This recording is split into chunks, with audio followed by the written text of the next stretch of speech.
Bonjour à tous, ravi de vous retrouver. T'as vu, je dis bonjour parce que c'est l'été quasiment. Bonjour l'été. Campi, Bah bonsoir. Oui, il fait encore jour. Comment ça va mon Chris? C'est l'ouverture de la Coupe du Monde, tu vois, je suis comme ça. Regarde ce maillot, Afrique du Sud. C'est le Mexique ça? Non, C'est Afrique du Sud de mon ami Phil Mazinga, que j'embrasse, qui doit nous regarder de là-haut, avec qui j'ai joué à Bari. Donc ce soir, supporter des Bafana. Les vrais. Je sais que toi t'es mexicain ce soir, mais voilà. L'Afrique du Sud, ça me rappelle des souvenirs de Domenech. De Domenech, on a fait une émission spéciale. Non, moi, Afrique du Sud, samedi, Vélodrome, 98, but du Gary, la langue. Oui 90, c'était formidable. On est loin de 98, on est en 2026, l'équipe de France est favorite de la Coupe du Monde, et comme dans chaque émission, invité exceptionnel ce soir, et quelques surprises dans ce grand chat en direct de la fine équipe. Pour le coup, un invité que j'apprécie énormément depuis quelques années maintenant. Tu vas me dire pourquoi? Parce que c'est un garçon qui touche à tout, et tout ce qu'il touche, il le fait bien. Donc, par contre, je ne sais pas si je dois l'appeler président, Vince Sky. Vince Sky, ça je connais. Ah, tu connais, tu vois. Sky is Blue. Non, voilà. En tout cas, je suis ravi qu'il soit parmi nous. On va se gaver de football. On va se gaver de football pendant 1 heure. Il nous a calé ce petit laps de temps avec nous dans son agenda ultra chargé. Donc, je lui en remercie. Mais pour que tu le connaisses encore plus, parce que là, tu me parles de Vince Sky, tout ça. Je t'ai préparé une petite présentation comme ça. T'es à l'aise. Pareil que pour Maxime Biaggi, où tu croyais que c'était le pilote de moto. Finalement, mais toi, Vince Sky, j'ai déjà un truc, quoi. Écoute, je sais que c'est foot. Écoute, on envoie. Comme ça, tu découvres par toi-même. C'est parti, let's go. Vince Sky est un youtubeur français qui s'est d'abord fait connaître dès 2012 grâce à ses vidéos autour du jeu FIFA, puis des défis avec des stars comme Cristiano Ronaldo, merci beaucoup, Kylian Mbappé ou Didier Drogba. Il veut mettre des petits pour toute la vidéo, j'en ai marre. Sa chaîne compte aujourd'hui 1,5 million d'abonnés et plus de 380 millions de vues. Mais là où il se démarque, c'est dans sa manière de mêler création de contenu et projets sportifs réels. En 2017, il crée son propre club amateur, le Vince Sky FC, qui évolue aujourd'hui en Détroit. Il développe ensuite une académie de football pour les jeunes et lance le Vince Sky Football Group. En 2025, il franchit une nouvelle étape en reprenant un club professionnel en Andorre, le Sporting Club Escaldes, avec l'ambition de le mener vers les compétitions européennes. Vince Sky est donc un vrai passionné de football qui cherche à construire de véritables projets tout en documentant leur évolution sur YouTube. Il est partout, hein. Sur le terrain, dans du terrain, il est incroyable. Président, comment ça va? Ça va, comment vous allez? Merci beaucoup pour l'invitation. Écoute, encore une fois, je tenais à te remercier de nous accorder ce temps si précieux pour toi, parce que tu es quelqu'un qui fait énormément de choses, et comme je le disais tout à l'heure, qui le fait très bien. Donc on t'en remercie pour la fine équipe. Tu es notre 3e invité. Tu passes derrière quand même Jérôme Roten et Maxime Biaggi, pas mal? Pas mal? Pas mal du tout. Merci beaucoup. Un joueur de tennis à motard. C'est clair. Donc voilà, donc tu t'inquiètes pas, Vince, avec nous on a Christophe Paco qui est la légende d'RTL, qui a fait RTL il y a 40 ans. RMC avant, tu vois. Et RMC avant, on n'était pas nés, mais j'apprends le métier grâce à lui à ses côtés. Donc voilà mon Chris. Donc Vince Sky, il est là, voilà. Magnifique. Vince Sky, tu sais quoi, ce qu'on va faire, on va faire une petite surprise dès le début, et après je vais te laisser parce que la tradition c'est qu'on te fasse un petit portrait puis des questions-réponses rapides. Mais on a la chance, c'est le match d'ouverture ce soir, d'avoir un de vos copains qui est au stade. Exactement. Mais non. Bon, il est un peu en galère de réseau et compagnie, mais il nous a quand même envoyé un petit truc pour nous, Vince, tu vas voir, ça fait plaisir. Bon mes amis de la fine équipe, j'espère que vous vous régalez. Très difficile d'être en direct parce que la connexion, autant vous dire qu'avec le monde qu'il y a ici, elle est très compliquée. L'ambiance est absolument folle, je vous partage quelques vidéos. C'est exceptionnel. Je suis bluffé par la good vibes des gens. Moi je parle en anglais, je sais pas. Et par la sécurité aussi. Franchement, on se sent bien, tu sais, dans des événements comme ça, on se pose des questions et tout. La classe. Et on va aller dessus de voir la cérémonie d'ouverture. Je vous montre les plus belles images. On arrive sur la fin là de la cérémonie. Ça clôture en beauté avec Shakira. Ça clôture en beauté là. Vince, qu'est-ce que t'en penses? Pas mal du tout, il doit se régaler, franchement il a beaucoup de chance d'être au Mexique là pour cette ouverture. Moi j'ai mis le match en fond, là je regarde un petit peu ce qui se passe, mais en tout cas ça va être incroyable. Je te rassure, nous aussi, on est là, on a l'écran là, tac, voilà, passe en arrière de Bafana qui met à Bafana, voilà, on a tout en direct. Ça, c'est mon prochain métier, ça. Ouais, non, surtout pas. Mais si, commentateur. Non, tout ce que tu veux, mais pas ça. Bon, Vince, est-ce que tu as hâte de découvrir cette Coupe du Monde? Je suis hyper content de découvrir la Coupe du Monde, ouais, et puis à fond derrière les Bleus. Hein. Vince Guy, comme tous tes amis invités dans notre émission, pour te connaître encore mieux, tu dois passer entre mes mains. Ouais. Donc, tu as 10 petites questions. Si tu arrives à répondre en moins de 10 secondes donc aux 10 questions, donc 10 secondes par question, je vais t'offrir mon maillot qui est juste derrière de l'Impact de Montréal, de mon époque. Ah, incroyable. Incroyable. Plus là, comme moi, je vis à Montréal, donc là, ce serait dans le thème. On serait dans le thème avec ce maillot. Exactement. Donc, Vincent, quel proche t'a transmis cette passion des Coupes du Monde? Quel proche? C'est mon père. Mon père avec la fameuse finale 98. C'était incroyable, on a regardé ça ensemble, c'était fou. Ah, oui, pour toi, quel hymne national avant un match te procure le plus de frissons?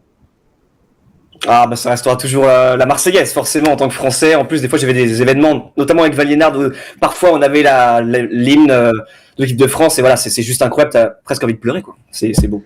Quel est le plus beau maillot de Coupe du Monde que tu aies vu jusqu'à maintenant, de toutes les Coupes du Monde réunies? Le plus beau maillot? Le plus beau maillot. Toutes les Coupes du Monde réunies.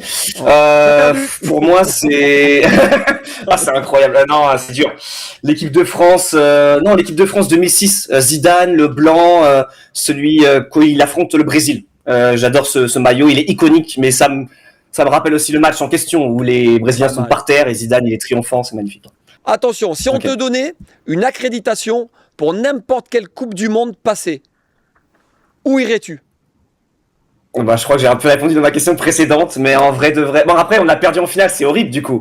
Mais en 2006, j'aurais bien voulu y être. Avec mon collègue Christophe Paco, là, on s'est dit, tiens, peut-être la première en Uruguay, tu vois, pour voir un petit peu qu'est-ce que ça ouais, c'est vrai. Tu sais d'où elle est partie, la Coupe? Après, j'aurais pu.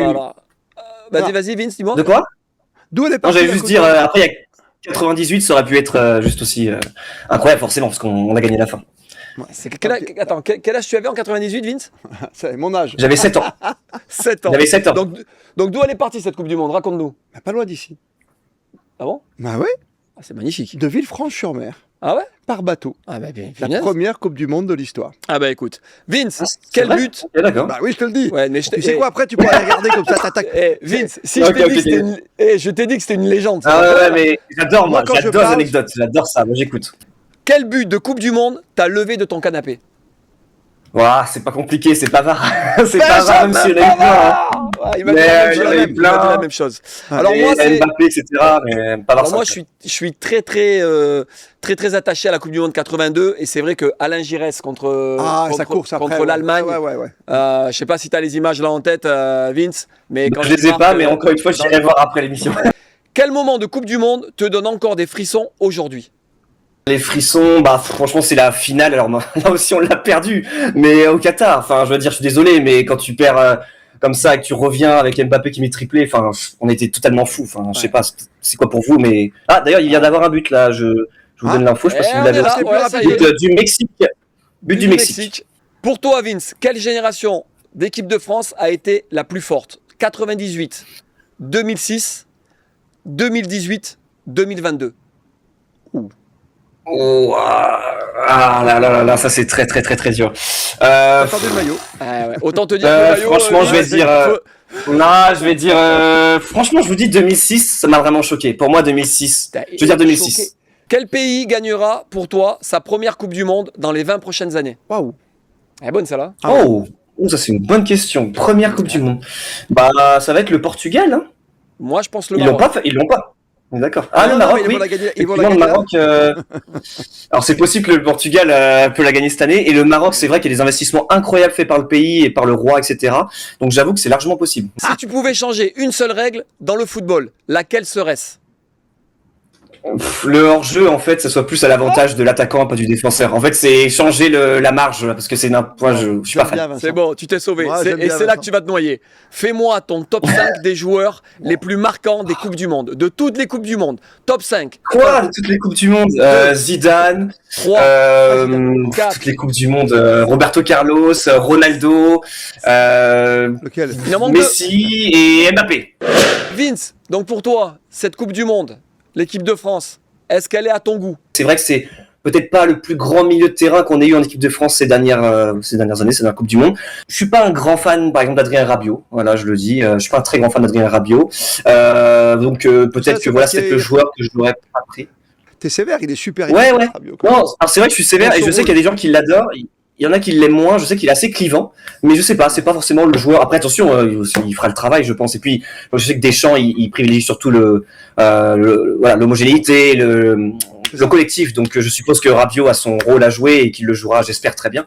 Moi, j'adore Cherki parce qu'il reste, c'est un créatif qui devient très rare maintenant au football aujourd'hui. Donc, ouais, franchement, à voir.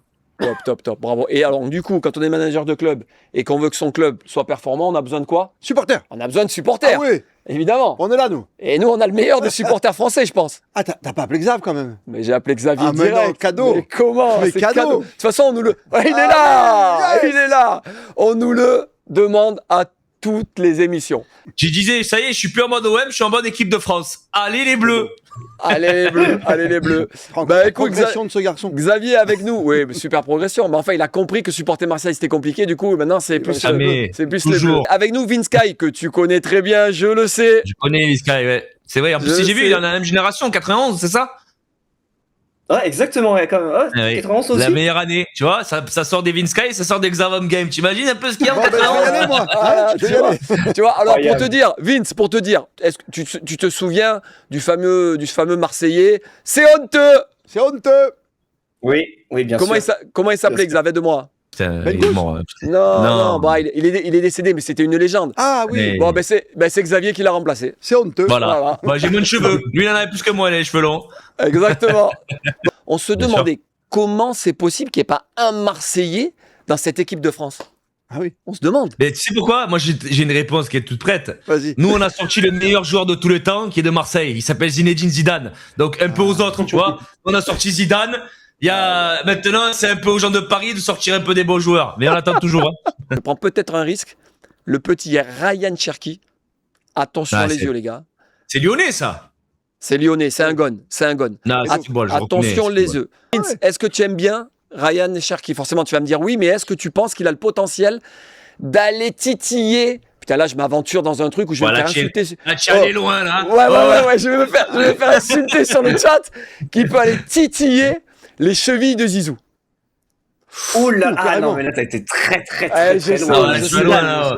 Je sais. Bon, je sais pas, Zidane, vraiment, là, il va falloir... Bon, après, tout est possible, hein, dans le foot et dans la vie, mais... Ah oui, la photo avec le même... Ouais, là, c'est la petite photo qui a tourné. Hein. Incroyable. Qui a fait le tour des réseaux. Exactement.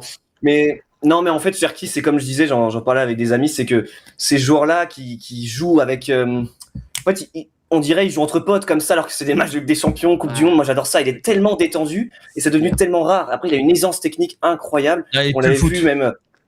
Ouais, il pue le foot, voilà. Sur YouTube, il a fait des petites vidéos avec tous les footballs, des gars que je connais, etc. On avait vu déjà, il y a quelques années, l'aisance qu'il avait sur YouTube et on se disait, voilà, le gars, il fait tout facilement avec le ballon. Et là, ouais.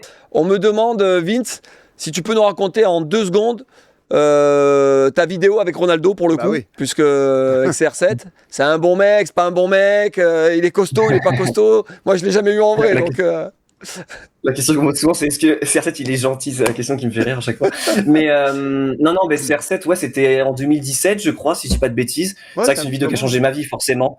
Ouais, c'est un petit moment maintenant. Ça a changé ma vie, mais oui, en fait, c'est Nike qui m'avait contacté, qui m'ont dit, voilà, est-ce que, c'était fou, à 2 semaines peut-être du tournage, est-ce que tu voudrais venir chez Ronaldo, on va faire une vidéo pour mettre en avant sa dernière paire de crampons. Il y aura 6 créateurs, en fait, on était 6 youtubeurs du monde avec chacun une langue parlée, du coup italien, anglais, etc. Et toi, tu reprendras la francophonie et voilà, tu feras une vidéo avec CR7, tu auras 8 minutes top chrono avec lui sur son terrain qu'il a construit pour son fils. Et voilà, bref. En fait, il est comme sur le terrain, c'est-à-dire qu'il est très robotique, très professionnel. En fait, il nous a vraiment tous bien respectés. Il dit voilà, si Nike a mis un gars devant moi qui fait des vidéos, c'est que il le mérite, on va dire. Donc, il m'a pris comme quelqu'un de, je sais pas, un pro en fait. Enfin, pas un pro, mais je veux dire, il m'a vraiment respecté quoi. Il s'est dit, je vais faire le maximum de ce qu'on me demande. Combien de vues sur cette vidéo? Je crois 13 millions de vues. Ouais, un détail. un peu comme Xav sur TikTok. T'as aussi une vidéo par exemple, un petit garçon de Bondy, je crois, qui est pas mal. Kylian Mbappé, c'est ça, non? Kylian Mbappé, ouais. Ouais, un truc comme ça. C'était au Parc des Princes. C'était pour mettre en avant un jeu mobile. Que le PSG avait un sponsor, enfin, il y avait un partenariat avec eux. Et c'est vrai que moi, ce qui m'impressionne toujours, et plus, il y a des joueurs plus que d'autres, le côté compétitif dans tout ce qu'ils font. Limite, tu fais un pierre-feuille-ciseau, on dirait qu'ils jouent quart de finale avec des champions. C'est incroyable. Et du coup, je me rappelle, c'était un mini-jeu, fallait juste tirer sur un mini-but et il s'est pris vraiment au jeu parce que j'ai eu de la chance. Enfin, je me suis bien débrouillé et du coup, je l'ai poussé en retranchement et c'est vraiment concentré, quoi. Et c'est ça qui est marrant. Ça me fait toujours rire de voir à quel point un pro peut se mettre à fond. Génial. Valentin a fait une belle vidéo avec lui il y a pas longtemps. Ouais, Valentin Liénard qui sera notre prochain invité. Oh, elle est pas belle celle-là. Cristiano, comment il va? Il est où Cristiano là? C'est lequel? C'est lequel? À côté de Vince, c'est qui? À côté de Vince, c'est qui? Exactement, ouais. Justement, une question très importante, Xav et Vince, quand même, parce qu'on parle d'Mbappé.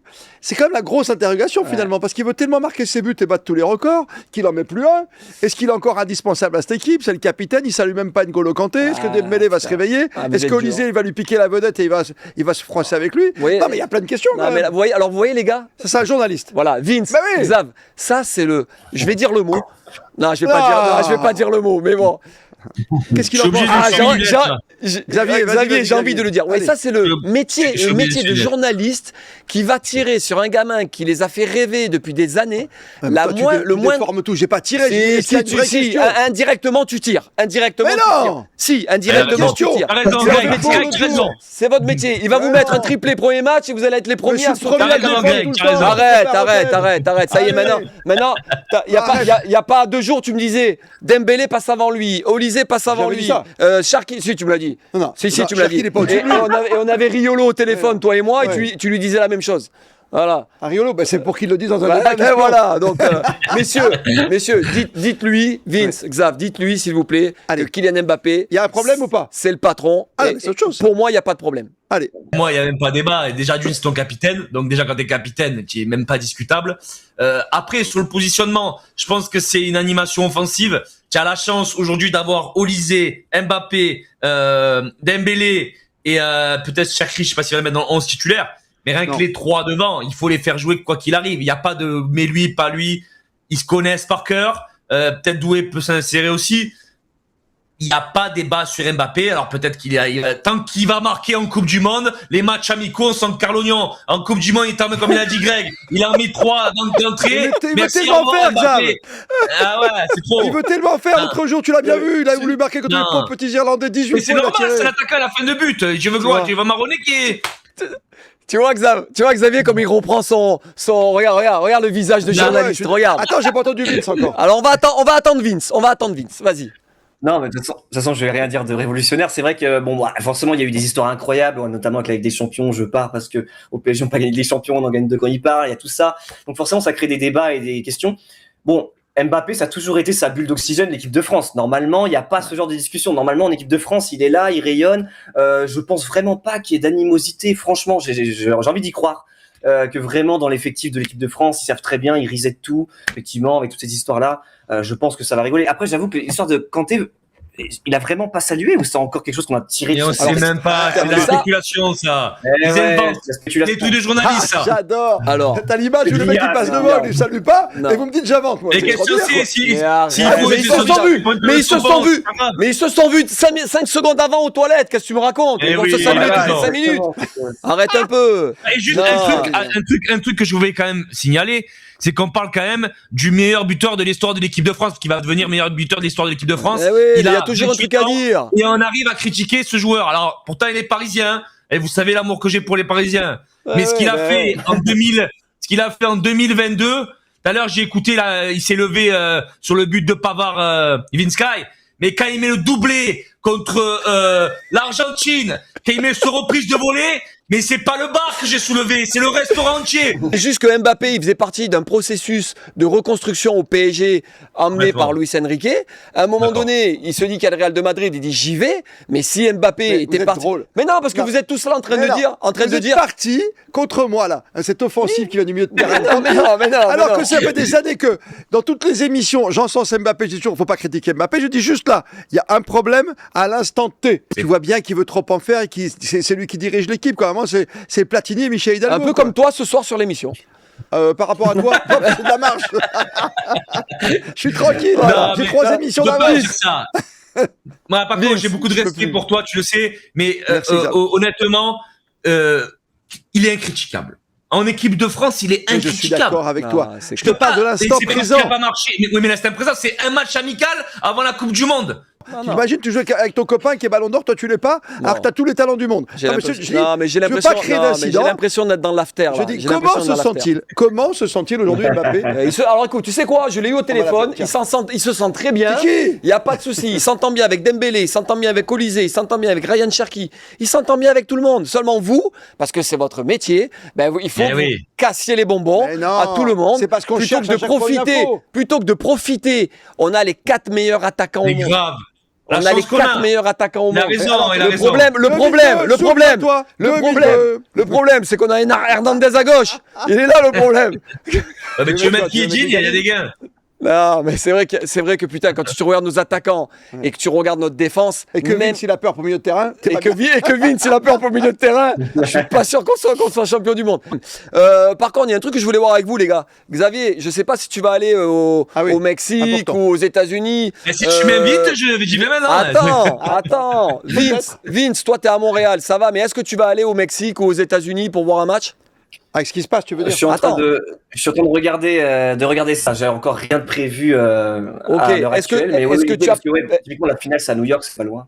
Est-ce que tu as pas peur d'être bloqué à la douane américaine? Mais c'est quoi cette blague?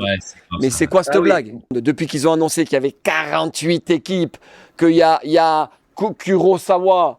C'est un cocktail, ça. C'est un cocktail. Un film de Kurosawa. Qu'il y a Haïti, avec tout le respect que je dois à ces pays. Attention, il n'y a pas de problème. Mais qu'il n'y a pas l'Italie. Et que le troisième des groupes se qualifie pour. Mais c'est pour l'argent, t'as bien compris quand même ou pas? Mais il faut arrêter. C'est le journaliste qui va dire ça. Il faut arrêter. La Coupe du Monde, c'est le Graal. La Coupe du Monde, c'est le Graal. Je veux dire, à un moment donné, voilà, je veux dire. Après, les autres te disent qu'il faut que les petites équipes, elles s'agarissent, donc tu vois. Mais non, mais c'est ce que il y a des qualifications pour ça. Le pire, quand même, l'hypocrisie, au-delà de l'équipe qui arrive, tu vois, il y a une équipe qui arrive d'Afrique qui va être fouillée pendant 3 jours, ça peut arriver à un Français, ça peut arriver à un autre pays, ça peut arriver à un Asiatique ou autre. C'est l'arbitre qui ne vient pas, par exemple, parce que il a des relations peut-être douteuses dans son pays, qui fait craindre que, ok, c'est la raison officielle. Côté de la FIFA, on dit, ouah, ça c'est pas une histoire, nous c'est que le football, on amène le spectacle, on amène 104 matchs et de l'argent. Le truc, c'est qu'aujourd'hui, je sais pas si tu as vu, cet arbitre, pour récompenser l'arbitre ou pour faire semblant qu'on s'intéresse à son cas, c'est lui qui va arbitrer Aston Villa PSG. A fait la Super Coupe. Magnifique. Tu vois, c'est vrai. Oui, c'est vrai, c'est tombé cet après-midi.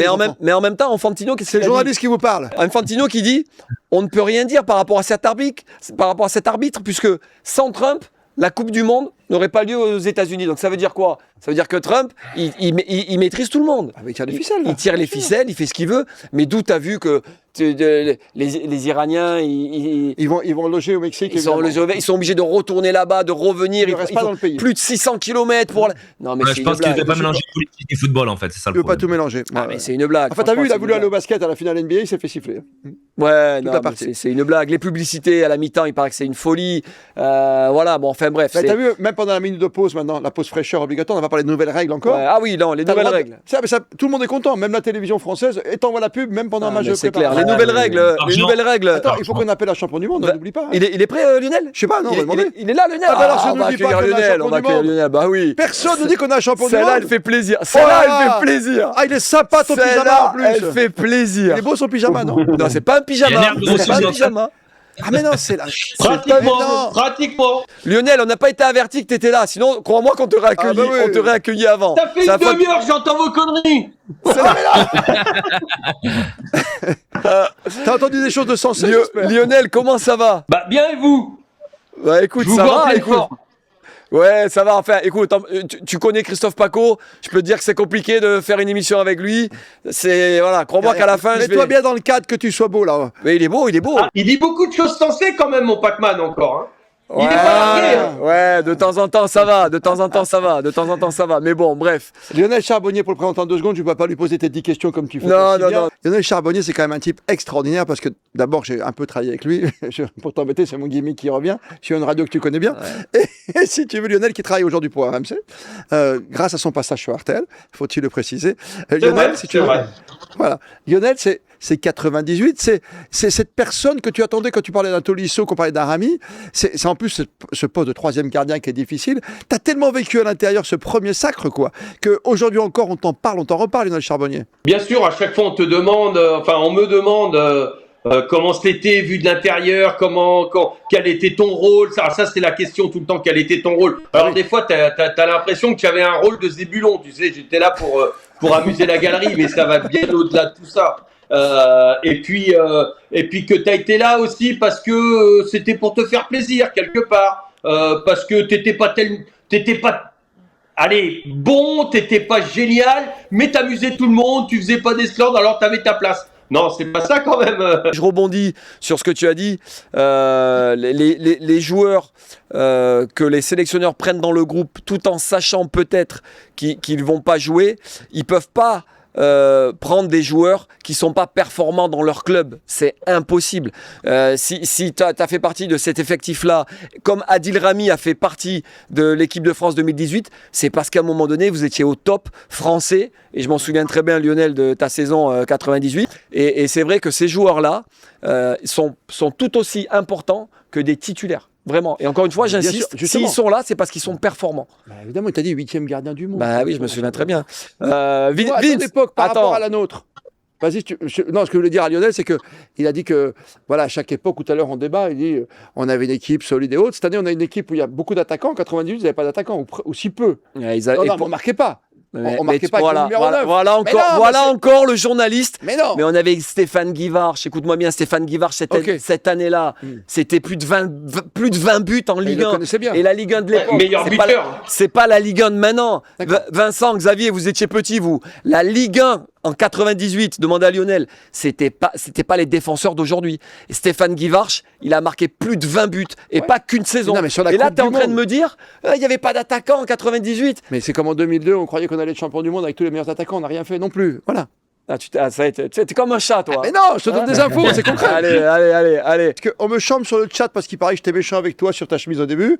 Mais on me dit aussi, il faut que tu prennes la bonne taille la prochaine fois. Il faut que tu me remettes bien ta chemise en bas, on me dit sur le chat. Voilà. Parce que, le chat, il est dur. Ah non. Voilà. Regarde, Ronaldo. Vincent, Ronaldo, regarde. C'était pareil. Et il est en forme, Charbonnier. Bon. Mais tu sais. Et là, Pac-Man, c'est un peu le problème parce que je me suis dit, je vais dans la radio maintenant, je suis allé RTL. C'était très bien RTL, il n'y avait pas de caméra. Maintenant, ce sont des comment c'est une radio où on te dit, putain, t'as vu la gueule que t'as. Mais depuis quand on dit quelle gueule que t'as à la radio? Sinon, on serait de la télé, bordel. Vincent, Xavier, vous avez Lionel Charbonnier, les gars. Faites-vous plaisir. Vous avez vu cette Coupe du Monde 98, vous avez vu les yeux dans les bleus, il est là, en chair et en os. Faites-vous plaisir, posez-lui toutes les questions que vous voulez. En chair, surtout en chair. C'est laid. Non, déjà, je voulais rebondir sur ce qu'il disait. C'est vrai que c'est hyper important de ne pas oublier le côté club, côté sélection, ça n'a vraiment rien à voir. Et effectivement, tu vois, on parlait de la bulle Mbappé, etc. Et ouais, enfin, les mecs, ils se réunissent pas non plus très souvent. Et là, il faut trouver l'osmose. Donc ouais, non, c'est hyper intéressant ce qu'il disait. Et je pense qu'Mbappé, oui, effectivement, il va s'adapter. Hein. C'est hyper intéressant. Je sais pas si Xavier, tu as une petite question. Xavier, est-ce que tu es déjà une question? Je sais pas si on me voit. Oui, on me voit. Ça y est, je suis là. J'ai les mêmes cheveux que Lionel déjà. Au moins, on a le même crâne. Et j'ai pas le même talent par contre. Non, une question à lui poser. Écoute, j'aurais voulu savoir lors de la séance de penalty contre l'Italie, est-ce que tu as parlé à Fabien Barthez et tu lui as donné quelques indices ou pas? Tu donnes pas de conseils à Fabien. Par contre, j'étais sur le banc, bien évidemment. J'ai encore de la corne au cul, tellement j'ai fait devant. Cette image, Lionel, tu sais, Lionel. Sur le banc à côté de Philippe. Et Philippe vient me voir parce que, bon, l'arbitre siffle la fin du match, il vient s'asseoir à côté de moi, et Philippe, il me dit, putain, yo, il dit, regarde, il me sort un petit papier comme ça, grand comme ça, il me dit, ça fait 12 ans que je travaille, 12 ans que je mets, que j'ai regardé les pénaltys où les mecs ratent. Il dit, regarde sur le truc. Et puis, en même temps qu'il me parle, bien sûr, Fabien avance vers nous, continue d'avancer, et il me dit, bon, il avait déjà tout anticipé, Philippe, mais il avait fait le taf. Et il dit, regarde comment il va m'envoyer chier. Et là, c'est un travail de monstre pour Philippe, oui. Tout le temps à décortiquer les pénaltys où les mecs rataient. Donc voilà, c'était une bonne indication. Et Philippe se lève, il me regarde, il rigole. Alors déjà, tu as Philippe Bergerot qui rigole pendant la séance de pénalty. Tu vas tirer la séance de pénalty. Déjà, tu dis waouh, qu'est-ce qui se passe Et là, il se lève, il rigole comme ça. Il regarde même pas Fabien. Il lui tend le papier pour pas se faire engueuler. Il lui tend comme ça. Et t'as Fabien qui fait casse-toi de là. Tu vas pas me casser les couilles avec ton bout de papier là. Et là, c'est tellement ça. Exceptionnel. Je te l'avais dit. Tellement Fabien. Et Fabien vient s'asseoir à côté de moi et il vient me voir, il fait oh putain yo, il dit je crois que c'est moi qui ai la gigite. J'ai dit quoi? Qu'est-ce qu'il me dit? Je dis il est en train de me parler de gigite. J'ai dit mais il me dit mais ouais c'est moi qui. J'ai dit que c'est quoi la gigite? Il me dit ouais c'est moi. Vous savez ce que c'est que la gigite? Vas-y. Non. C'est les poils du cul qui s'agitent. C'est ça, la fine équipe. C'est ça la fine équipe. D'aller dans les buts pour les pénaltys, c'est hallucinant. Ces mecs n'étaient pas comme les autres, ils étaient pas faits comme les autres. J'ai beaucoup appris à leur contact. C'est ça la fine équipe, c'est des anecdotes comme ça. Oui. Deux choses, Lionel. La première, juste vite fait, l'image qu'on a vue de toi avec Fabien dans Les yeux dans les bleus pour moi, et vraiment, et je te fais pas ça parce que tu es là, pour moi, ça reste une des plus belles images quand tu le prends comme ça, parce que tu le prends dans tes mains. Et Fabien, pour nous, c'était un peu, en plus, je l'avais côtoyé un peu à Monaco, j'étais au centre de formation, et il n'était pas accessible en mode, comme tu l'as dit, on avait toujours un peu peur. Et le fait qu'il y ait cette proximité, moi, ça m'avait touché. Et deuxième chose, on a parlé de l'Italie, là. Ah oui. On a parlé de l'Italie. Alors, je crois qu'on a un invité surprise. Marco! Alors là, c'est un jour on m'avait dit que dans la fine équipe, on mettait ensemble Vince Sky, Xavo M, Lionel Charbonnier et Marco Simone. Et Greg Campi. Mais moi je suis petit par rapport à tous ces gens. Je suis dans la voiture. Alors, parce que je viens de terminer l'entraînement. Marco. Donc je pouvais pas manquer à l'invitation de mon ami Greg, le staff. Donc c'est impossible. Marco, après on en parlera. Donc tu étais à l'entraînement pour le coup pour ton club, parce que tu as un lien avec Vince Sky. C'est que tous les deux vous êtes présidents de club. Tous les deux vous êtes passionnés de football. Bon, lui il entraîne pas, mais toi t'entraînes. Tu es aussi directeur sportif, analyste vidéo, président. Et c'est encore une fois, c'est tout en ton honneur, parce qu'on en parlera tout à l'heure mieux. Mais ce que tu as fait en l'espace de 10 mois, vraiment, incroyable. C'est juste exceptionnel. Maintenant, Marco, nous, la question qu'on se pose, où est l'Italie? Aïe. Ah, c'est une question journaliste. A casa. Lasciatemi canta. Non, mais si vous me chambrez comme ça, je vais dire des gros mots. Hein. Marco, où est l'Italie? Dis-moi, raconte-nous tout. Par rapport au Curaçao. Non, mais l'Italie, c'est un désastre depuis trois Coupes du Monde. Donc, c'est vraiment difficile. Et où on est mal, parce que malheureusement, moi, je l'ai dit depuis plusieurs années, nous, les Italiens, on a eu la capacité pour longtemps à cacher la non-évolution qu'il y a eu dans d'autres pays à niveau football. Hein. Donc, on s'est assis sur notre qualité, parce que bien sûr, on a eu toujours des qualités, mais on n'a pas su regarder plus loin, parce que le football a changé, parce que La société a changé parce que les joueurs sont changés. Et nous, on a pensé qu'avec notre expérience et notre histoire, on aura pu continuer à être protagoniste. C'était pas suffisant. Marco, on fait un petit aparté, on fait juste une petite pause avec toi, mais on revient tout de suite parce qu'on a un invité exceptionnel juste pour 3 minutes. Que Marco connaît. Que Marco connaît bien. On va remercier Lionel Charbonnier. Il faut que tu laisses ta petite place sur la petite case en haut, Lionel, parce que on a 2 invités en même temps. Ah oui, alors on fait un clin d'œil au Mexique quand même qui mène à 0. Oh, il est là. J'arrive au bon moment. Franchement, les gars, l'ambiance est exceptionnelle. Le Mexique, ils font un bon match. Je suis content de pouvoir vous avoir un petit peu, malgré que c'est difficile, que c'est blindé de monde. La connexion, c'est compliqué. Le stade, c'est exceptionnel. Je sais pas si vous voyez ça. L'ambiance à l'intérieur, il y a eu la cérémonie, c'était fou. C'était vraiment un moment unique et je suis content de le partager avec vous. Tout va bien, ça se passe bien, vous? Ça se passe super bien. Bah écoute, avec Lionel, Marco, Vince, Xav sur le plateau, qu'est-ce que tu veux espérer de plus? On peut juste avoir un petit clin d'œil. C'est vraiment la fine équipe, hein. C'est vraiment la fine équipe. Attends, il en manque un. Il en manque une petite dose, parce que France-Sénégal, c'est mardi prochain, c'est notre premier match. Je te présente quelqu'un qui est né à Dakar, mais qui joue pour l'équipe de France, qui a joué pour l'équipe de France. Ouais. Si je vous dis la bicyclette. Marco, la bicyclette. La bicyclette. Amara Sima. Oh. Attends, j'enlève mes lunettes là, ça fait papy là. Oh, là. En même temps, c'est beau monde. Oh là. La fine équipe, c'est n'importe quoi. La fine équipe, c'est ça une bicyclette. Non mais c'est incroyable. Amara, je sais que tu as juste 3 minutes parce que tu es en pleine séance aussi par rapport au match et tout.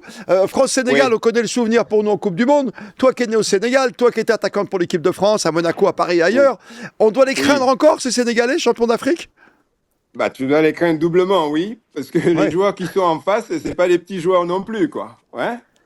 Ouais, Sadio Mané, vas-y. Oui, on t'entend, Amara, on t'entend. Oui, c'est un match à prendre très au sérieux parce qu'ils viennent de gagner la CAN, vous avez vu avec la manière. Donc, c'est pas une petite équipe. Hein. Le Sénégal a pris une autre dimension.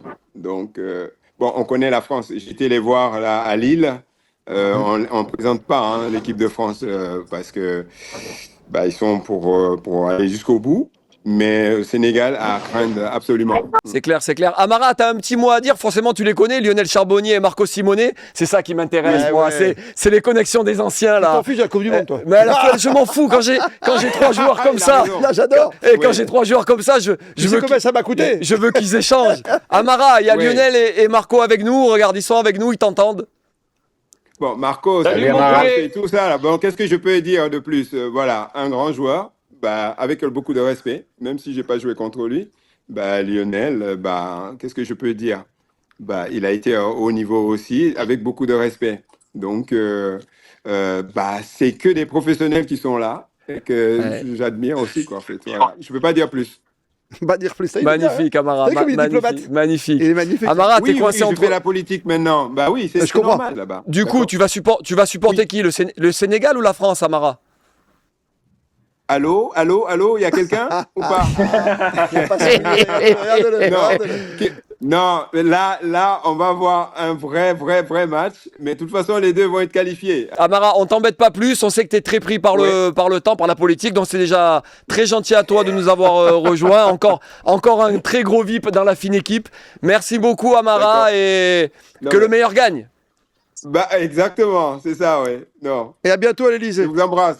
Salut Amara, salut. Ciao Amara. Salut. Val encore là? Oui, Val est encore devant. Val, et on en est où, Val? C'est dans 2 minutes, là, ça va bientôt reprendre. Comme je vous disais, l'ambiance, elle est folle. Les Mexicains, ils sont hyper accueillants. Vraiment, c'est un kiff total. Et le match, pour le moment, en plus, c'est à la hauteur. Donc, c'est que du positif. Et t'as un petit mot du lot pour la suite. T'as un petit mot à dire à Vince Sky, ton gars? Je vois Vince qui est là. Déjà, là, vous avez quelqu'un qui fait des projets exceptionnels. Vince, je sais pas si vous en avez déjà parlé. Mais dans le monde du foot, il est passé du virtuel au réel, Vince. Et c'est vraiment incroyable. Donc, je suis content que tu sois là, Vince. Et on se voit bientôt. De toute façon, je vous dis au revoir à tous. Profitez bien de la fin de l'émission. Ouais, et voilà, je vais suivre ça de près. On se voit bientôt avec Val. On se voit bientôt sur la fine équipe. On n'en dit pas plus, on dit juste on se voit bientôt, on n'en dit pas plus. On n'en dit pas plus. Allez, bis tout le monde, ciao. Bonne deuxième période. On s'est régalé un petit mot du chat. Quelle émission, des invités exceptionnels, on ne sait plus où donner de la tête. Ça, c'est grâce à vous, messieurs. Bravo à vous, franchement. Donc, Vince, Marco Simonet, Lionel Charbonnier, ils sont à toi. Je sais que ça te tient à cœur parce que tu m'as dit, Marco, j'aurais plein de questions à lui poser. Donc, écoute, il est là. Fais-toi plaisir. Tu m'as dit avant l'émission que on pouvait un peu le taquiner sur l'Italie, etc. Même si je pense que ça va pas être une page facile pour lui. Non, mais en plus, je parlais beaucoup de 2006 et 2006, c'était la finale qu'on a perdue face à l'Italie qui m'a rendu très triste avec ma famille. Ma sœur, je me rappelle, elle avait pleuré ce soir-là. C'était vraiment triste. Mais ouais, non, franchement, moi, je voulais, tu l'as dit un petit peu, mais est-ce qu'on peut comparer déjà un petit peu le Brésil, par exemple? Alors, ils sont peut-être pas au niveau de difficulté de l'Italie, mais tu vois, le Brésil, c'est un petit peu le même exemple, je trouve. C'est une nation qui, par le passé, faisait beaucoup plus peur qu'aujourd'hui. Est-ce que c'est des pays qui se sont reposés, comme tu l'as dit, un peu trop sur leur laurier, sur leurs acquis, sur leur talent naturel, et qu'aujourd'hui, voilà, peut-être, c'est quoi? C'est les infrastructures? J'ai du mal en fait à comprendre. J'ai été très peu en Italie, je connais pas très bien le tissu footballistique là-bas, mais comment on peut expliquer comment on est arrivé là? Parce que c'est quand même de base une très grande nation de foot et comme je le dis en 2006 qui nous a fait pleurer. On n'arrive plus à voir vraiment des joueurs comme Totti, Barthez, Del Piero et tous les joueurs. Et ça, Marco, ça te fait pas un petit truc au ventre quand même, un petit goût amer le fait de voir Carleto partir avec le Brésil? Oui, et bien sûr, parce que quand tu penses que Carlos, ça reste quand même un des 3, voire 5, pour élargir un peu le groupe, meilleur entraîneur par rapport au palmarès, par rapport à ce qu'ils ont pu faire dans différents pays, notamment Ancelotti, parce que gagnant dans tous les pays européens. C'est normal que, vu la crise d'identité qu'il y a en Italie, le fait de pas profiter d'avoir Carlo Ancelotti comme entraîneur d'Italie, ça fait mal. Et en plus, ça fait encore plus mal de penser que Carlo Ancelotti, il s'est pas mis à disposition de l'Italie, non? Nous, après Deschamps, après 14 ans, on va voir qui? Tout le monde dit Zidane. Tout le monde dit Zidane, mais je souhaite bonne chance. Je souhaite bonne chance à Zizou de passer après Didier. Ah oui. Ça va pas être facile. Ça veut pas dire que ça va pas être mieux. Ça veut pas dire que ça va être pire. Ça va être pire, ça va être moins bien. Mais aujourd'hui, il y a un Zidane qui est disponible pour l'équipe de France. On serait vraiment très con de s'en passer. Tu vois? Et puis j'ai une petite info de la soirée, le journaliste que je suis. Ah, le journaliste que tu es, vas-y. José Mourinho, c'est fait avec le Real Madrid. Voilà. Ça c'est acté. Mais on le sait depuis 3 jours, on le sait. Mais c'est bon, c'est acté. D'accord, ok. Lionel, Marco, je vous embête 30 secondes parce que ça m'est venu tout à l'heure en préparant l'émission. Je sais que vous alliez être avec nous et vous êtes un peu de la génération avant la mienne. Bon, je dis pas que vous êtes vieux, loin de là, mais quand même, j'ai quand même un petit jeu à vous demander. Tu peux le dire, hein. Non. Et je pense que ça va plaire à Vincent et à Xavier qui sont plus jeunes et ils vont peut-être se dire ah ouais, quand même. Lionel, Marco, Zidane 98 ou Mbappé 2018? Lionel? Zidane 98. Et toi, Marco? Si je dois choisir Zidane 98, après, ok. Attends. j'ai reconnu aussi Mbappé, attention. Oui. France 98 ou France 2018? Tu peux pas poser la question à Charbonnier. Attends, France 98. Ok. Et toi, Marco? France 98. Ok, ça se corse. Ronaldo Nazario ou Messi? Enfin, Ronaldo Nazario 2002 ou Messi 2022? Elle est dure. Attends, j'en ai deux autres. Ronaldo. Et toi, Lionel? Ronaldo, je pense. Ok, attention les gars, là je vous mets vraiment dans la mouise. Vas-y. Maradona 86 ou Zidane 2006? Mais écoute, là, vraiment, c'était mieux éviter cette question. C'est trop facile. Oui, toi, oui. Moi, on a un Zidane. Alors, on a un Zidane et connaissant Marco, je pense qu'il y a Diego. Non, moi j'ai Zidane. Maradona, Zidane. C'est joli. Ouais, mais t'as pas le droit, Lionel. T'as pas le droit, Lionel. Et Maradona 86, mes enfants, c'est au stade de ce soir. Maradona, parce que j'ai donné 2 fois. Mais c'est au Mexique. Maradona, il était exceptionnel pour la légende qu'il est. C'est Maradona. Pour moi, c'est Monsieur Coupe du Monde. Pour toi aussi, Marco, non? Mais oui, Maradona, c'est le football. On ne peut pas faire des paragons, des confrontations avec n'importe quel joueur qu'on a connu. C'est clair. Comme disait Fascetti, c'è Maradona e le altri tutti giapponesi. Bref, la dernière, les gars. Beckenbauer 74 ou Cannavaro 2006? Beckenbauer. Ah, oui. Beckenbauer. Ah oui. Et c'est là que Xavier. On était pas nés, nous. Et c'est là que Xavier et Vincent me regardent et me disent Beckenbauer. Il jouait avec l'épaule comme ça, tu sais. Non, mais il était blessé. Greg, excusez-moi, mais tu fais des questions, je veux dire, avec tout le respect que j'ai de Fabio Cannavaro, que c'est un copain, mais je veux dire, on a donné le ballon d'or à un joueur avec les pieds carrés, que c'était impossible, je dirais. Cannavaro, il gagne le ballon d'or, c'est un trou de fou. C'est vrai. Moi, je te rejoins. Je peux vous poser à tous une question, moi, le journaliste. Alors, vas-y. Elle sera très simple, parce que moi, ça me plaît beaucoup. C'est quel sera le meilleur joueur de cette Coupe du Monde, finalement? Que vous soyez français ou pas, arrêtez avec Mbappé et autres. Le meilleur joueur. Arrête avec Mbappé. Non, c'est parce qu'ils vont tous me dire Mbappé autrement. Et pourquoi on n'a pas le droit? Si, bien sûr, vas-y, Xav. Alors, Xavier, vas-y, le meilleur joueur. Vas-y, Xavier. Moi, le meilleur joueur, Olysée. Vincent. Ouais, j'allais dire pareil. Olysée, je crois en lui. Oh, la tête d'Mbappé. Lionel. Ah, je suis très proche d'Olysée. Mais il y en a un autre que j'adore, mais. Ah, il est très bon quand même. Il est pas loin du ballon d'or, c'est Kane. Ah, Kane. Pas mal. Et toi, Marco? Ouais. C'est pas un Italien, c'est sûr. Un Italien, c'est pas un Italien. Moi, je dirais Roberto Baggio. Tu veux qu'on te parle de 98 avec Baggio? Roberto Baggio exceptionnel. Et toi, comme pays, qu'est-ce que tu prends, Greg? Moi, Yamin Yamal, sur cette Coupe du Monde. Il y avait une blessure, donc. Ouais. Et qu'est-ce que vous en pensez de cette nouvelle règle, de ces nouvelles règles pour cette Coupe du Monde? Vous trouvez ça bien? On peut plus dire les choses. Il faut dès qu'on parle comme ça, on prend un carton rouge.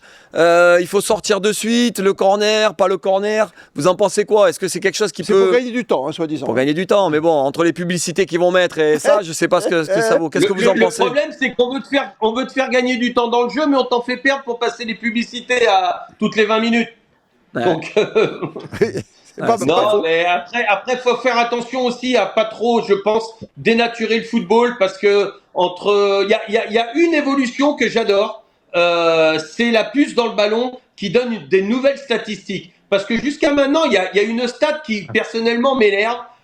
Et tout le monde s'énerve parce qu'ils disent le joueur il a pas couru, l'équipe a couru moins que l'autre, c'est pour ça qu'on a perdu. Dans le football, tu peux mettre, et là Marco qui a entraîné, il te dira sûrement la même chose que moi aussi. C'est pas le but du jeu, c'est pas de courir plus, c'est de faire courir plus l'adversaire. Et qui est-ce qui va faire courir plus l'adversaire? C'est le ballon, le déplacement du ballon à la vitesse où il va aller et le nombre de kilomètres qu'il va parcourir. Et donc là, avec cette innovation, toutes les stats qu'on pourra avoir dans le ballon, moi je trouve que c'est une très belle évolution qui va faire changer pas mal de personnes dans leur conception actuelle du football. Parce que franchement, on n'a pas été bon, on n'a pas couru. Mais on ne demande pas de courir, on te demande de gagner les matchs. On te demande de faire courir l'adversaire. Lionel, tu as parlé de Marco l'entraîneur. Donc messieurs, Lionel, Xavier, Vincent, est-ce que vous savez ce qu'a réalisé Marco Simone cette année? Ah oui. Est-ce que vous êtes au courant? Je sais pas. Non, je sais pas. Moi, je sais pas. Vincent? Moi non plus, c'est pour ça que... Non, je serais Comment intéressé de tu n'es pas savoir. au courant? Alors c'est normal, c'est normal. Le logo sur le... Voilà, donc c'est normal que vous... Je sais juste que Marco, il est comme Giroud et il doit passer le balai. Il est directeur sportif, entraîneur, président. Fais gaffe de pas t'engueuler avec l'entraîneur, Marco, parce que des fois c'est compliqué.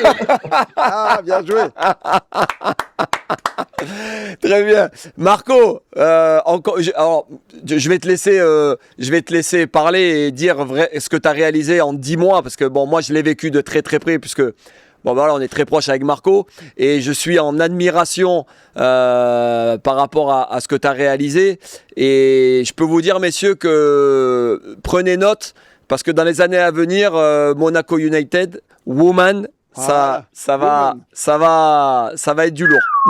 Marco, je te laisse la parole. Comme tu dis, en 10 mois, on a réussi à construire un club qui aujourd'hui il a quand même de la crédibilité à notre niveau parce qu'on a démarré du district, chose que c'était une obligation, et on a réussi à gagner le championnat. On a réussi bien sûr à monter parce qu'on a gagné les barrages. On a gagné la coupe du district et on est arrivé en finale. On est arrivé en finale de la Coupe Méditerranée et on a perdu au penalty avec l'Olympique Marseille. Ça, c'était vraiment pour résumer la saison qu'on a réussi à faire. Sans moi, voilà, Marco, il t'a un peu expliqué ce qu'il avait fait depuis 10 mois maintenant. Ouais. Ça te parle forcément, ça te parle parce que créer un club et faire monter un club, voilà. Ben, j'aimerais savoir un petit peu ce que toi, qu'est-ce que t'en penses par rapport à Marco, ce qu'il a fait, son projet et comment il l'emmène. Voilà, maintenant tu sais ce qu'il a fait. Et crois-moi que faire ce qu'il a fait, qui plus est à Monaco, je peux te dire que c'est vraiment pas facile. Et ben voilà, ben, j'ai envie de savoir un petit peu ce que toi t'en penses et si t'as des questions à lui poser, n'hésite pas quoi. Je suis vraiment content de faire partie de l'émission parce que moi là je bois les paroles un peu là, j'adore écouter comme ça ce genre d'histoire et les partages d'expériences. Donc oui, effectivement, ce que j'ai bien aimé, ce qu'a dit Marco, c'est que ils ont vite réussi à mettre en place un ADN. Et en fait, il y a beaucoup d'erreurs qui est fait dans la construction d'un club de foot ou d'une équipe. C'est que souvent, quand on demande, par exemple, souvent dans le club amateur, c'est quoi votre projet? Souvent, ils vont dire c'est de monter. Mais monter, c'est pas un projet, c'est un objectif sportif. Le projet, c'est quel ADN tu veux pour ton équipe, quelle est la mentalité de ton équipe, qu'est-ce que tu veux transmettre comme valeur à tes licenciés, filles ou garçons, s'il y a les deux. Et c'est et je pense que c'est le plus important parce que quand tu veux être sur le long terme, c'est beaucoup plus important. Alors effectivement, des fois, il y a la politique un peu du court terme, du moment présent. On a envie de monter pour faire l'effet waouh. Mais au final, parfois, il faut même parfois pas monter vite, mais construire quelque chose de solide parce que je pense que Marco, il a l'air d'être très ambitieux. Il veut se projeter sur le long terme. Donc non, franchement, bravo. Juste bravo. Tout ce que j'ai entendu, c'est incroyable. Merci pour les mots que tu as dit parce que moi, je pense que la vraie victoire et notre reconnaissance, c'est de se reconnaître dans notre travail. Donc, on se reconnaît dans l'ADN du club. Marco, il a ce truc en plus qui fait que c'est pas juste un entraîneur. C'est quelqu'un qui nous donne envie. C'est quelqu'un, moi, déjà. Il t'a fait rêver. Alors non, moi, alors il a fait. Mais tu peux avoir fait rêver. J'ai commenté Marco Simone, j'adorais. Non, mais tu peux avoir fait rêver des gens et être une truffe en tant qu'entraîneur. Oui. Putain, mais j'y pense maintenant, Vincent. T'as pas un rendez-vous? T'as pas un rendez-vous à 22h? Ouais, là, il est 22h35. Hein. Le line-up, là, les invités, c'est trop haut niveau. Je suis obligé d'écouter. J'écoute tout ce qui se passe là. Ça serait trop. Non, du coup, j'ai un peu. Ça fait plaisir. En tout cas, je pense qu'on n'est pas trop mal. C'est un super moment. Ah, franchement, on s'est régalé. Bah, revoir Lionel, ça fait plaisir. Ouais. On va libérer ce beau monde. On va juste garder Vincent pour finir avec lui. Et on va te souhaiter une bonne Coupe du Monde. Et Vincent. Oui, je t'écoute. Bon. Et pas mal la fine équipe. Par contre, pardon Vincent, on a complètement zappé que tu devais partir. Non, c'est pas grave, t'inquiète pas. Mais là, t'inquiète, je me suis arrangé. Il a un barbecue. C'était pas mal quand même. Non, franchement incroyable. Et puis comme je te l'ai dit, en plus avec Marco qui a ce projet-là, tu vois, je savais pas. Donc là, après l'émission, je vais aller suivre tout ça sur les réseaux déjà. Et ça m'intéresse de fou parce que j'apprends beaucoup de choses. Et j'aime bien aussi voir ce que les autres font, pour voir qu'est-ce qu'ils font bien, pour voir ce que je peux aussi, qu'est-ce que je peux prendre aux deux en fait. Il y a deux choses. La première, c'est que avec donc le club en Andorre qui s'appelle le SC Escaldes. Tu vois, c'est un peu marrant. Ça m'a rappelé un peu ça parce qu'Escaldes était dissous. En fait, c'était un club qui était dissous depuis 2008. Donc en fait, on a revitalisé un club. Donc on a dû reprendre il n'y avait pas de club. En fait, quand j'ai repris le club, il n'y avait que la licence, si je puis dire. Donc, il a fallu tout repartir à zéro. Il n'y avait personne, aucun joueur, aucun staff. Donc, avec, bien sûr, des Andorrans, enfin, des gens que je connais, avec qui je me suis connecté, on a travaillé très fort, mais ça a été énorme. Il a fallu tout trouver. L'équipementier, les sponsors, un peu pareil. Donc, ça me parle déjà, premièrement. Et deuxièmement aussi, tu disais, c'est marrant parce que vous disiez, faut courir. Alors, moi, j'adore la grinta et tu vois, même moi, je suis pas le meilleur joueur, mais quand je suis sur le terrain, voilà, je cours quoi qu'il arrive. Et dans mon club, en tout cas, c'est la saison passée, la nation la plus représentée, c'était les Argentins. On avait 6 Argentins et en Andorre, il y a beaucoup d'Américains du Sud. Et ça court beaucoup. Il y a des Mexicains, des Argentins, plein de pays comme ça. Donc, ça se donne à fond sur le terrain. C'est vraiment le style un peu comme ça. Magnifique. Mais tes joueurs, ils font que du football ou ils vont travailler à côté? C'est des amateurs? Ça se passe comment? C'est des gens qui travaillent à côté, quoi. Parce qu'en fait, c'est des salaires qui permettent pas, quand tu as une famille, une femme, etc., et tu as envie de pouvoir faire vivre aussi un peu le foyer et aider, le salaire qu'on proposait, c'était pas suffisant. Mais par contre, si on monte en D1, à terme, Là, par contre, les salaires vont quand même augmenter. Et comme je le dis, après, c'est toi qui vois si le salaire te convient. C'est incroyable. Mais aujourd'hui, ce projet te prend plus de temps que ton métier de créateur de contenu ou c'est plutôt YouTube qui continue à être. C'est quoi Ouais, c'est ça qui est très compliqué. En fait, j'ai fait ce choix-là et je suis pas divisible, donc il a fallu que je fasse des choix. Mais c'est vrai que je pense que cette année-là, c'était l'année la plus fatigante de ma vie, je pense, parce qu'avec tous ces projets, c'était très compliqué. Mais donc voilà, ça me prend beaucoup de temps, mais il y a des gens qui font des choses sur place. Bien sûr, moi, je vis pas en Andorre. Donc voilà, non, je travaille. Ce qui me fait vivre, c'est toujours la création de contenu. Après, ce projet-là, c'est des projets plus long terme, dans lesquels je crois que j'investis du temps, etc. Donc c'est un peu les deux, quoi. C'est un mélange. Et puis surtout qu'en plus, je fais du contenu sur ce club, donc les deux sont liés, tu vois. Ah ouais, c'est clair. Mais les deux sont connectés. Tu es présent à tous les matchs? Ah non, pas du tout. Alors après, ce que je fais, et c'est ça qui est incroyable, c'est que je commente les matchs, ça qui est génial sur Twitch. Je commente les matchs de mon équipe sur Twitch en direct. Et du coup, les abonnés regardent, on est 400, 500 personnes. Les gros matchs. Mais dis-moi, tu ferais pas un peu de Kings League là? C'est de la Kings League en fait.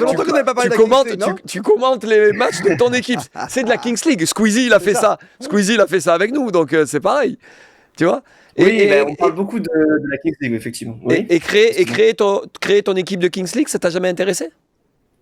Si, pourquoi pas. Après, je t'avoue que j'ai jamais eu la proposition, la connexion pour être honnête avec toi. Mais après, on sait jamais dans l'avenir. La Kings, ça évolue beaucoup.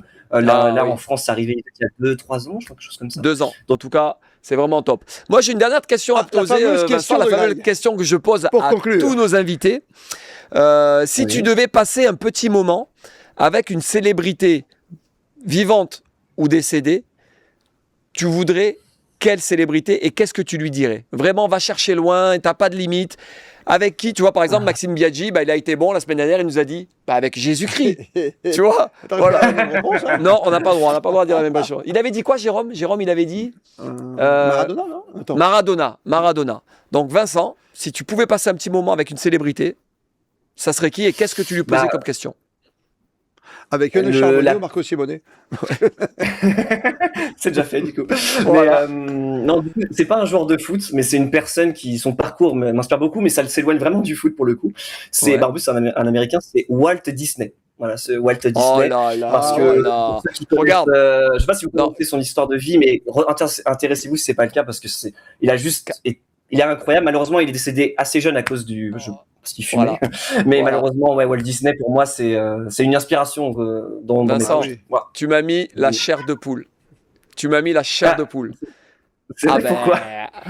Je pense que j'ai vu tous les documentaires sur Walt Disney. Ah, t'as vu tous les documents? Moi aussi, je les ai tous vus. D'ailleurs, si t'en trouves un nouveau, tu me dis, parce que je les ai vraiment. J'espère qu'ils vont en faire de nouveaux. Plus rien à dire.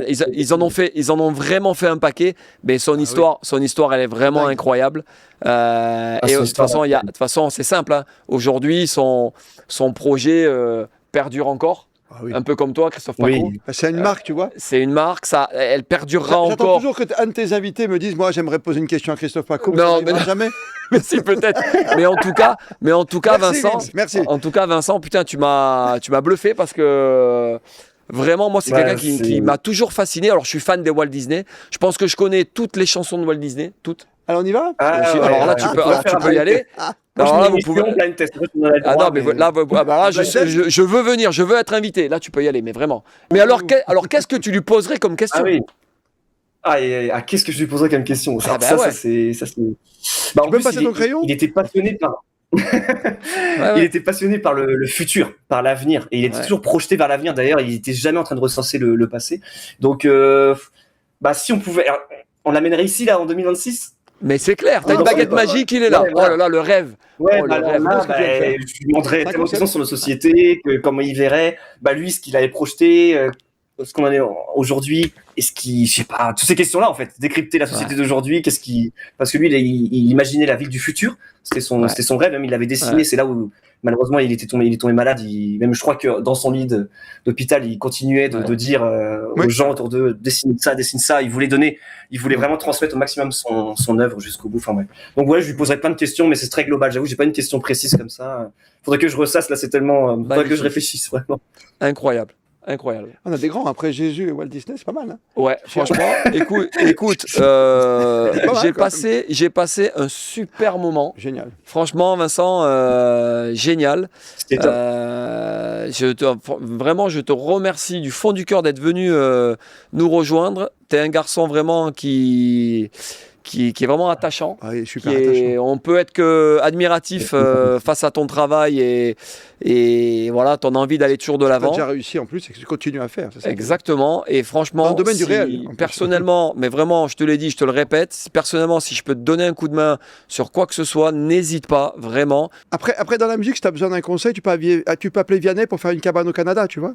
Voilà, ça, tu vois, Vincent, je m'excuse. Ça, c'est son côté RTL qui ressort. Mais t'étais où, en fait? On peut rien y faire. Voilà, tu pourras en parler à ton papa, tu verras, lui, il va comprendre. Nous, on peut pas encore comprendre, mais lui, voilà, il peut comprendre. Vincent, bon, écoute, un grand merci, vraiment un grand merci. On reste en contact. Je veux absolument te mettre en contact avec Marco parce que, franchement, il y a vraiment quelque chose à prendre. Et j'espère te revoir très rapidement, et puis n'hésite pas quand tu veux venir nous voir sur la fine équipe, bah écoute, t'es le bienvenu. Ouais. N'oublions pas notre parrain Jérôme Roten qu'on embrasse. Et je voulais Coupe du Monde lui aussi. Voilà, et je voulais aussi dédier ce live, cette émission, comme tu le disais à l'époque, à mon ami Brian Bergogneau qui nous a quittés il y a 10 jours. Je lui fais un gros bisou de là où il est. Ah. Et voilà, derrière on a les petits bonhommes Maradona. Lui, il était fan de Yann. Si tu peux me faire un petit voilà. Ça, c'est pour mon ami Brian.